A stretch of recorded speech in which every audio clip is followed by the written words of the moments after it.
কেমন আছেন সবাই? চলে আসলাম বাংলা ফুড হেরিটেজ থেকে। আজকে আমরা মজাদার মুরগির মাংস রান্না করে দেখাবো। প্রথমে আমরা 1.5 কেজি পরিমাণ মুরগির মাংস নিয়ে নিয়েছি। আমরা এর মধ্যে কুচি করা পেঁয়াজ দিয়ে দিলাম।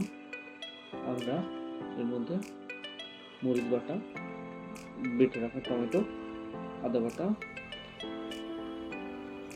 এবং রসুন বাটা দিয়ে দিব।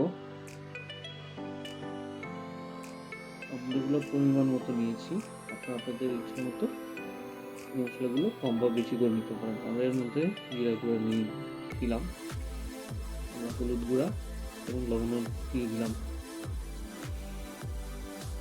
এখন একটু সরিষার তেল দিয়ে দিচ্ছি।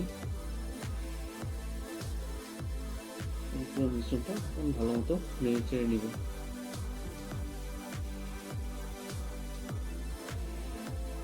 এর মধ্যে আমরা তেজপাতা এবং দারুচিনি দিয়ে দিচ্ছি। ভালো মতো নেড়ে চেড়ে নিলাম। আমরা কয়েকটা কাঁচামরিচও দিয়ে দিয়েছি যেন অন্যরকম একটা ফ্লেভার আসে। পছন্দ হয়ে গেলে আবার একটু পানি দিয়ে দিব।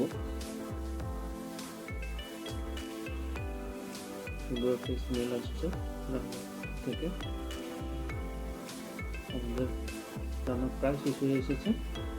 আমরা এর মধ্যে এখন কিছু রসুন দিয়ে দিচ্ছি। এই রসুনটার জন্য এই মুরগির মাংসটা খেতে খুবই মজা হবে। গোটা রসুনের আলাদা একটা ফ্লেভার আছে রান্নার মধ্যে। আমরা হালকা একটু পানি দিয়ে আমাদের রান্নাটা শেষ হওয়ার জন্য অপেক্ষা করবো। মোটামুটি রান্না শেষ। এটাই ছিল টোটাল প্রসেস। জানাবেন কেমন হয়েছে। ভালো থাকবেন।